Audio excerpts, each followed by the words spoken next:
নমস্কার বন্ধুরা, আগামী রবিবার দিন ১লা জুন জামাই ষষ্ঠী পড়েছে। জামাই ষষ্ঠী কেন পালন করা হয়? শুধু কি জামাইকে সম্মান এবং আদর যত্নের জন্যই এই জামাই ষষ্ঠী পালন করা হয়? না বন্ধুরা, এই জামাই ষষ্ঠীর পিছনে দুই কারণ রয়েছে। তা কি, তা আমি একটু পরেই ভিডিওতে আপনাদের বিস্তারিত জানাবো। বন্ধুরা, আগামী ১লা জুন রবিবার দিন জামাই ষষ্ঠী পালন করতে হয়। বিভিন্ন গ্রাম বাংলার মেয়েরা বা শাশুড়িরা জামাইয়ের জন্য এই ষষ্ঠীটি পালন করে।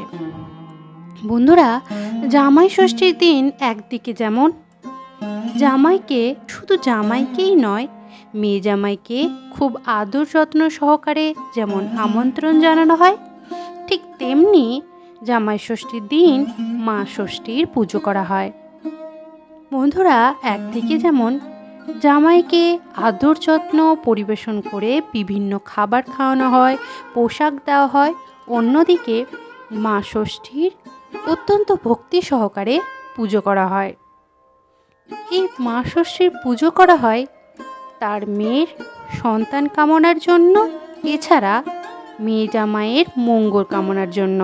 বন্ধুরা, জামাই ষষ্ঠীতে জামাইকে ডেকে যে বিশেষ খাতির যত্ন করা হয় তার পিছনেও বিশেষ কারণ রয়েছে। কেননা জামাই ষষ্ঠীতে শাশুড়ি এবং জামাইয়ের সম্পর্ক দৃঢ় হয়, যার মাধ্যমে শুধুমাত্র শাশুড়ি এবং জামাইয়েরই নয়, দুই পরিবারের মেলবন্ধন ঘটে। বন্ধুরা, যখন দুটি জীবন একসাথে এক সূত্রে গাঁথা পড়ে, তখন সেই জীবন দুটিকে বলা হয় দাম্পত্য জীবন। যে কোনো দাম্পত্য জীবনে কলহ কিন্তু লেগেই থাকে, আর সেই কলহ দূর না করলে সেই সংসার মঙ্গলের হয় না বা সুখের হয় না। আর বন্ধুরা, আপনারা নিশ্চয়ই খেয়াল করে দেখেছেন, এই কলিযুগে দাম্পত্য জীবনের টিকসই বেশি দিন নয়। বেশিরভাগই দাম্পত্য জীবনে ডাইভোর্সের সংখ্যা দিন দিন বেড়েই চলেছে।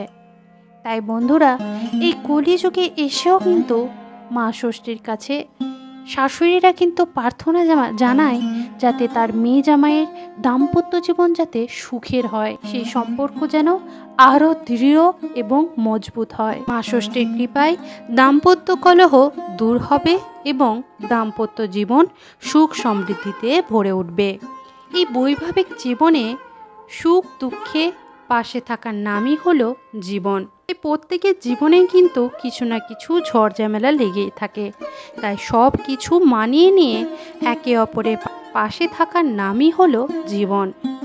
বন্ধুরা, প্রতিটি গৃহের গৃহবধূদের কষ্ট দেওয়া কিন্তু একেবারেই উচিত নয়, কেননা প্রতিটি গৃহবধূরাই হলো লক্ষ্মীর স্বরূপ। আর সেই লক্ষ্মীর স্বরূপা গৃহবধূকে যদি আপনারা কষ্ট দেন, অবহেলা করেন, মা লক্ষ্মীও কিন্তু রুষ্ট হন।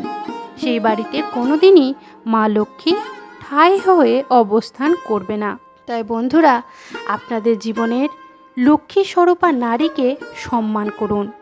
এই জামাই ষষ্ঠী কিন্তু একটি বিশেষ তিথি। সেই তিথিতে জামাইদের যেমন আদর যত্ন করা হয়, খাতিরদারি করা হয়, শুধুমাত্র মনে রাখবেন সেই বাড়ির শাশুড়িরা কিন্তু মেয়ে জামাইয়ের কল্যাণের জন্য, সুখের জন্য এই তিথিটি পালন করেন। বন্ধুরা, এই দিন শাশুড়িরা সকাল সকাল ঘুম থেকে গঙ্গা স্নান করে মা ষষ্ঠীর পুজো দেন। বলা যায় এই জামাই ষষ্ঠী বা অরণ্য ষষ্ঠীর দিন যদি কেউ গঙ্গা স্নান করে মা ষষ্ঠীর পুজো করেন, তাহলে তার পর্বত সমান পাপরাশিও দূর হয়। এছাড়া যে মনস্কামনা রেখে মা ষষ্ঠী পুজো করা হচ্ছে, সেই মনস্কামনা অতি অবশ্যই পূরণ হয়। বন্ধুরা, জামাইয়ের মঙ্গল ও সমৃদ্ধি কামনা করে শাশুড়ি মায়েরা এই ব্রত পালন করে।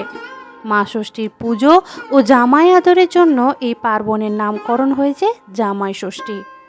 নতুন কাপড়, উপহার, ফলমূল, পান সুপুরি, ধান দুব্বা, বাঁশের পাতা, তালের পাখা ও করম চা দিয়ে জামাই ষষ্ঠী উদযাপন করেন শাশুড়ি মায়েরা।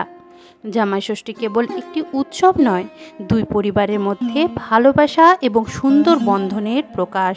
এই দিন শাশুড়ি মায়েরা জামাইদের আসন পেতে তাদের বসিয়ে কপালে চন্দন ও দইয়ের ফোঁটা লাগিয়ে এবং ধান দুব্য দিয়ে আশীর্বাদ করে তাদের ঐশ্বর্য ও সুখ সমৃদ্ধির কামনা করেন মা ষষ্ঠীর কাছে।